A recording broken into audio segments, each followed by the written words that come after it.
नमस्कार दोस्तों, आप सभी का स्वागत है हमारे YouTube channel second layer truth की श्रृंखला भगत सिंह के चंद आखिरी दस्तावेज के इस अगले अध्याय में। हमने लगातार हर एपिसोड के माध्यम से उनके दृष्टांत, उनके दर्शन को आप सभी तक पहुंचाने की कोशिश की। जिस तरह से वो कहा करते थे कि बम और पिस्तौल से इंकलाब नहीं आएगा, यानी कि वो कहते थे कि विचारों से आएगा, तो हम उनके विचारों को आज आपके सामने इसलिए रख रहे हैं कि आज महती आवश्यकता है, उपयोगिता है आज के समाज में उन विचारों की कि किस तरह से काम करना है, किस तरह से योजना करनी है, किस तरह से क्रांति लानी है, क्रांति और विद्रोह में फर्क क्या है। तमाम चीजें हमने आपके सामने रखी। पिछला एपिसोड जो उनके बयान थे उसके विषय पर हमने आपको बताया कि किस तरह से वो आत्मविश्वास से लबरेज थे, वो डरते नहीं थे, उनके अंदर जुनून था।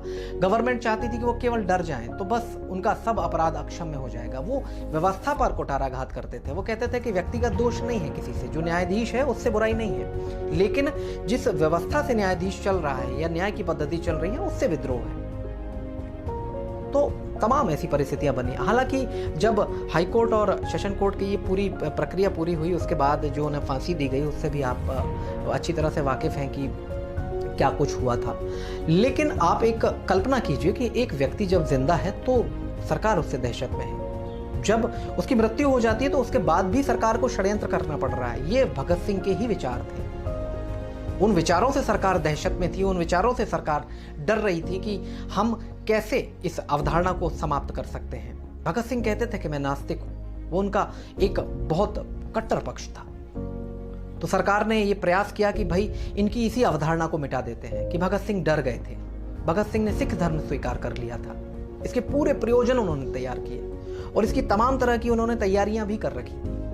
हम आपको बता दें कि जीते जी सरकार नहीं तोड़ पाई भगत सिंह को, तो अंतिम समय में उनकी मृत्यु के बाद उनको षड्यंत्र करना पड़ा और इस धर्म को आधार बना करके खेल खेला गया। सरकार ने कहा कि भगत सिंह ने अंतिम समय में वो डर गए थे, वो बहुत ज़्यादा परेशान हो गए थे और ईश्वर की शरण में चले गए थे और ये डर बनाने का माध्यम था अंग्रेजी हुकूमत का और शासन का कि हम इतनी यातनाएं देते हैं, इस लेवल पर जाकर के कष्ट सहने पड़ते हैं आदमी को कि आदमी टूट जाता है। और अगर भगत सिंह टूट गए तो आप क्या चीज़ है। ये वो एक नज़ीर पेश करना चाहते थे, इसलिए उनको ये षड्यंत्र करना पड़ा।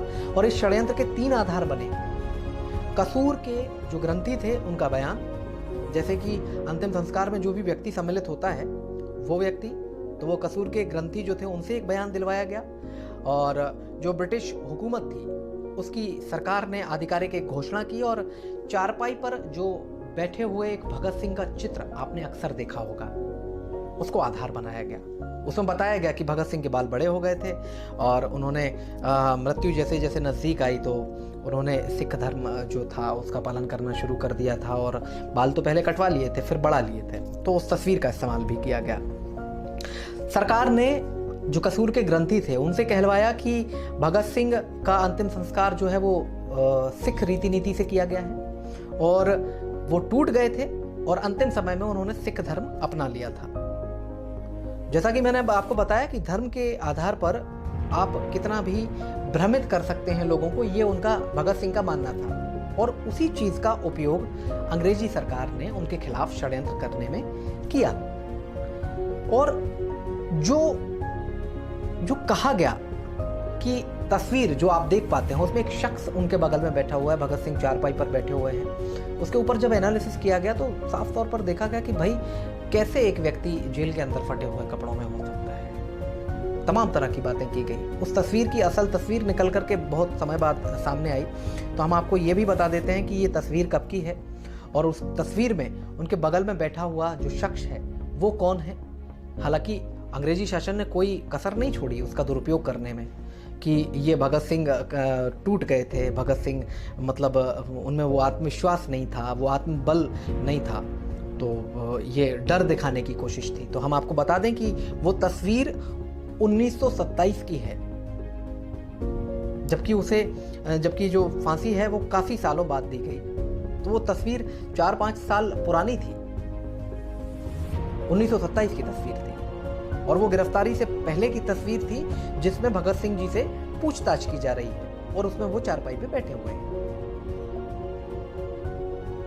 वो जेल के अंदर की कोई तस्वीर नहीं। और उनमें उसमें जो तस्वीर में आपको उनके साथ में जो शख्स दिखाई दे रहे हैं वो CID पन्नुआ के DSP थे। उनका नाम था गोपाल सिंह नौशहरा। वो पूछताछ करने के लिए भगत सिंह के पास गए हैं और उस दौरान वो चित्र खींचा गया था और उस तस्वीर का इतना गलत इस्तेमाल ब्रिटिश हुकूमत ने किया एक भ्रम फैलाने के लिए और एक स्थिति बनाने के लिए। आखिरी समय में उन दो लोगों से उनकी मुलाकात अक्सर होती रहती थी। एक जो सफाई कामगार थे वहाँ के, तो वो कहते थे कि भगत सिंह जी अब तो आपका अंतिम समय आ गया है, अब तो गुरु को भज लीजिए, अब तो गुरु का नाम ले लीजिए। लेकिन वो कहते थे कि जब जीवन में कभी उससे कुछ नहीं मांगा तो वो कहेगा कि भाई बताओ, मरने के डर से मेरे पास प्रार्थना करने आया है। प्रार्थना तो वही करता है जिसमें खुद में विश्वास नहीं होता, जिसके पास खुद का आत्मबल नहीं होता। मैं उससे क्यों मदद मांगूं? मैं नहीं मांगूंगा। सफाई कामगार की बात को सिरे से खारिज कर दिया। वकील साहब जो उनके थे वो उनसे लगातार मिलते थे और वकील साहब ने भी ये क्लियर किया कि जब फांसी के महज 2 से 3 दिनों पहले उन्होंने उनसे इच्छा जाहिर की कि उन्हें लेनिन की जीवनी पढ़नी है। बड़े लेनिन के विचारों से काफ़ी प्रभावित थे। रूसी क्रांतियों के कई आंदोलन की वो चर्चा करते थे, अपने जो भाषण देते थे या जो भी दर्शन उनका था कि कैसा समाज बनेगा, वहाँ से काफ़ी प्रभावित थे, उनकी बात करते थे। तो वकील साहब से उन्होंने जीवनी मांगी थी और वकील साहब को एक जवाब दिया था कि एक क्रांतिकारी दूसरे क्रांतिकारी को पढ़ते हुए मरना चाहता है, शहीद होना चाहता है। तो जो उनके वकील थे उन्होंने इस दावे को सिरे से खारिज किया है कि ऐसा कुछ नहीं था कि वो आस्तिक हो गए थे, वो आजन्म नास्तिक बने रहे। उन्होंने जो कहा वो किया, जो वो सोचते थे उसमें पूरी तरह से उनका भरोसा रहा और अंतिम समय तक रहा। वो नास्तिक बने रहे, उन्होंने कोई प्रार्थना नहीं की, इनकार कर दिया साफ तौर पर। और उन्होंने उनका अंतिम संदेश जो उन्होंने वकील जो उनके थे उनके माध्यम से देने की कोशिश की थी या दिया था, वो कुछ इस तरह था कि पढ़ो, आलोचना करो। आप गौर से सुनिएगा, ये आखिरी संदेश था भगत सिंह का जो उन्होंने अपने युवा साथियों के लिए और अपने देश के लिए दिया था कि पढ़िए, आलोचना करिए, सोचिए और इतिहास की सहायता से अपने विचारों को गढ़ने की कोशिश करिए। हमेशा आपको तर्क करने होंगे। बनी बनाई परिपाटियों पर आप कभी भरोसा ना करें। जो सिद्धांत और नियम कायदे सालों से चले आ रहे हैं, सदियों से चले आ रहे हैं, उनसे आपका भला नहीं होगा। आपको तर्क करना होगा, आपको जानना होगा, आपको समझना होगा। वैज्ञानिकता की बात करते थे, कसौटियों पर कसने की बात करते थे।